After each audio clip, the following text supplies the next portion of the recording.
Hello everybody and welcome to session number 8 in our series of home learning lessons for phonics, and today we're going to be thinking about the I sound again. In this session we will consolidate our understanding of the I trigraph, and we're also going to be thinking about some alternative grapheme-phoneme correspondences. Children are going to need some paper, their learning book or whiteboard, something to write with, so a pencil pen or whiteboard pen, and it would be useful to have some individual letter and digraph flashcards or some magnetic letters if you have them available. Let's begin by revising some of our sight words. This time let's try you first and then me. Was, all, my, you,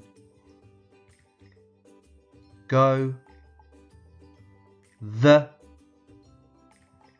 to, I. Brilliant! Well done if you were able to read all of those words. We looked at was, all, my, you, go, the, to, I. Now let's play our quick recognition game. I'm going to say the word and you need to point to it as quickly as you can. See if you can beat your adult at home. The first word is the. The. My. My. Was. Was. To. To. I.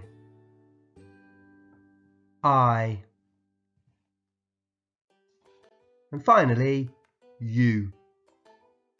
You. Well done if you were able to find all of those words and if you could find them quicker than your adult. Now let's revise some of our recent sounds. Again, I think you should go first, so this time it's going to be you first and then me. So it could be you first and then your adult and me at the same time. Off we go. J. Wha. X. Ya. Z. Qua. Ch. Sh.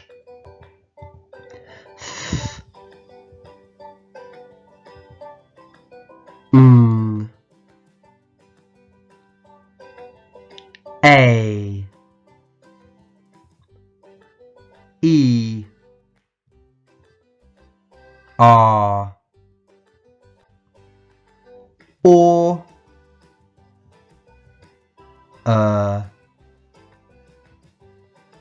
Now let's see if we can go through them together, but let's see if we can do it as quickly as we can. Are you ready? Let's go. J. Wa.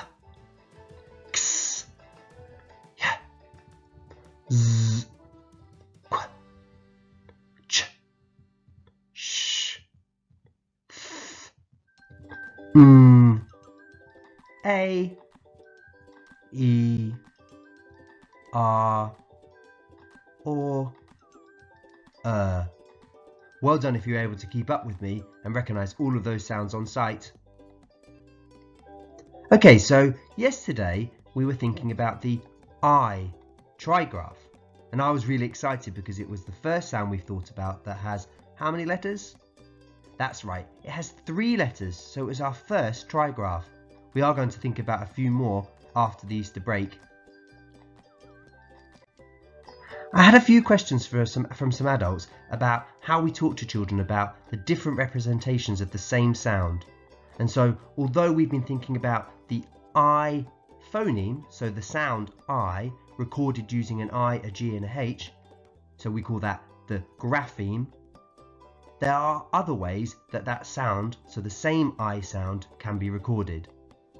And at the moment, adults, this is really more for your benefit rather than for the children, because this is something that we'll look at in more detail when they move into year 1. And so when you were thinking of the I words yesterday, you might have had words that included I sounds using the graphemes I, a Y making an I sound, the letter I on its own, an I split digraph, or you might have had others like an I and an E together to make the I sound, although the grapheme, the way it's recorded, was not IGH.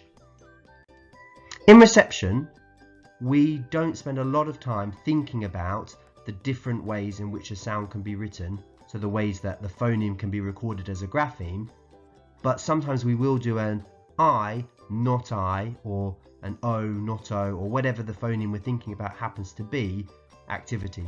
So today we're going to try this.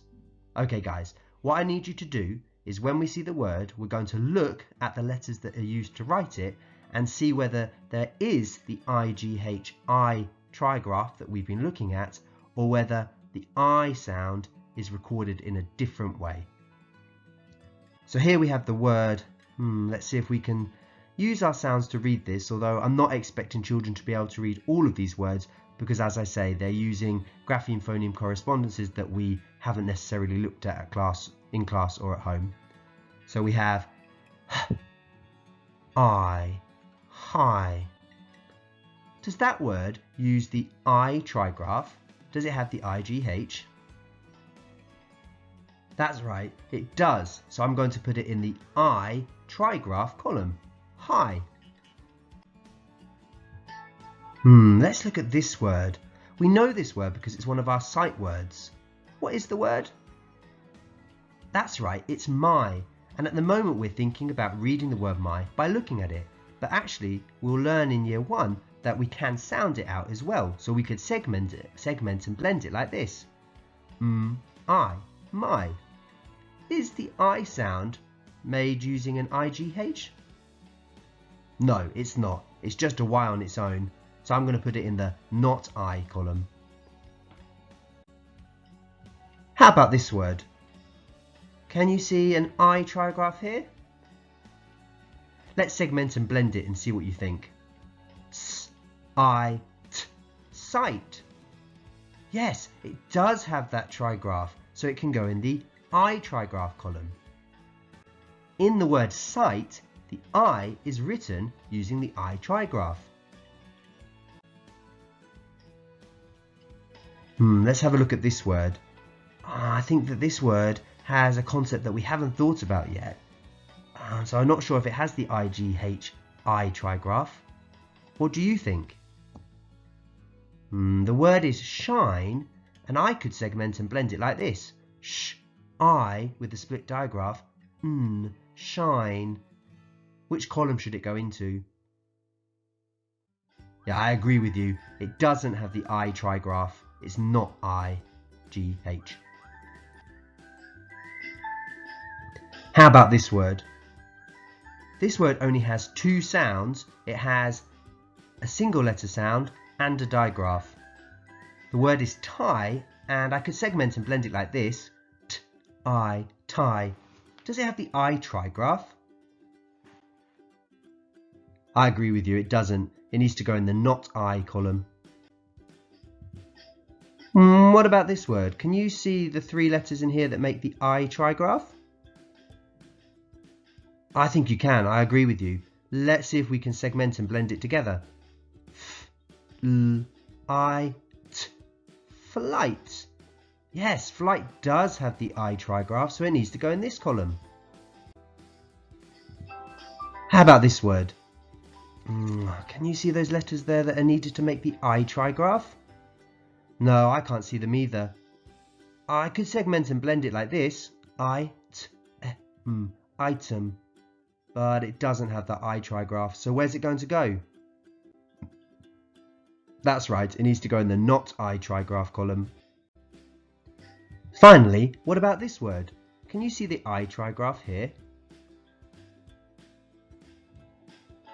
Let's have a look at it together. B-R-I-T. Bright. We could segment and blend that using sounds we know. It does have the I trigraph, so where's it going to go? That's right, it needs to go here in the I trigraph column. Bright. Now let's try reading some sentences together These do use the IGH grapheme to record the I phoneme. Are there any sight words in this sentence? Well done if you said there was an I, capital I, and the beginning of the sentence, but also the word I, and an A.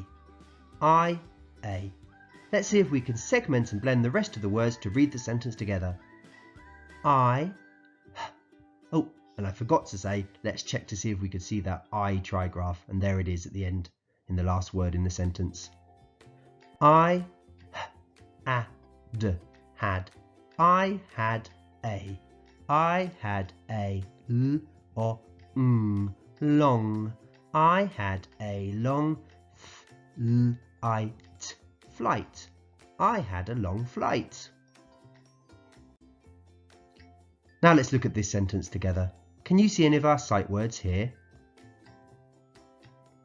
Yes, the first word is the. That's one of our sight words. It has a capital T because it's the start of a sentence. I don't think I can see any other sight words. Can you?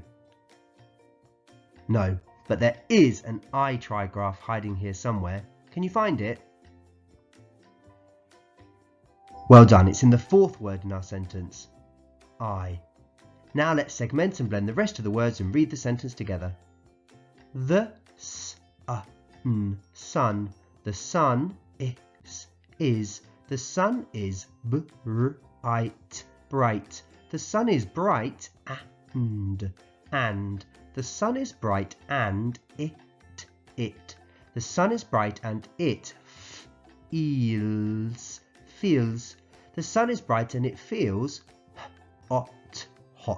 The sun is bright and it feels hot. How about this sentence?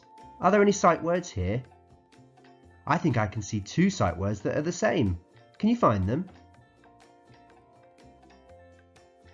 Well done if you said there is she at the beginning of the sentence and another she further on. It's slightly different though because the first she is the first word in the sentence, so it has a capital letter. Are there any other sight words? Yes, there's be. So we know she, be and she. Three of the words in the sentence we can already read. How about finding the I trigraph? Can you see it hiding anywhere? Oh look, there it is. Now we've got three sight words and we know where the I trigraph is. Let's try segmenting and blending this sentence together. She might. She might be. She might be in. She might be in bed. She might be in bed, but. She might be in bed, but she. She might be in bed, but she is. She might be in bed, but she is not. She might be in bed, but she is not asleep. She might be in bed, but she is not asleep. Well done, that was a longer sentence, so fantastic if you were able to read that with me. Finally, let's do some sentence writing. We're going to be using the I trigraph, and I can see there's a green line where it's going to sit. We also have a sound oval, so we know that there's going to be one of our sight words there, and some sound lines and buttons. Adults, you might want to pop these into your child's book or write them on the whiteboard to help them out. So the first sentence we're looking at today is, the belt is tight. The belt is tight. If you need a little bit more time, you can pause this video. Let's see how we did. There's our sight word, the. Belt, B-E-L-T, belt. The belt is, I-S, is. The belt is tight, T-I-G-H-T. The belt is tight. And there's something missing from this sentence. What could it be? Oh yes, end punctuation. Let's pop a full stop at the end to complete our sentence. The belt is tight. I'm going to do another sentence writing exercise today because I know that you're getting really confident with writing your letters down. This sentence is, can you turn on the lights? Can you turn on the lights. This is a longer sentence, so adults, I think it might be useful to pause the video and help your child by writing down some of the sound buttons, ovals and lines. Okay, let's see how we did with can you turn on the lights? The first word is can. It needs a capital C for the start of the sentence and then the letters A-N. Can you, there's one of our sight words, you, can you turn, T-U-R-N, turn, using that digraph that we thought about a few sessions ago, on, O-N, the. There's another of our sight words, the, T-H-E, the. Can you turn on the lights? And there was a line in green, so we knew it was going to be our I trigraph, L-I-G-H-T-S, lights. Oh, there's something missing from this sentence as well. What could it be? Yeah, it needs end punctuation. Well done if you said that it needed a full stop. That's good thinking, but actually this is a question, so it needs a... Hopefully you're all shouting out question mark. Can you turn on the lights? Fantastic. Excellent work today, guys. It's a really tricky activity, and unfortunately sometimes the English language can be quite difficult, but I'm really proud of you all for having such a good go at it. How do you feel about your learning? Show me a thumbs up if you're feeling confident, a thumbs in the middle if you're thinking it's quite tricky but you know what you need to do to improve, or a thumbs down if you're finding this quite difficult. And then adults, it's really useful if you let me know if your child does show you a thumbs down. Have a great day, everybody. Take care.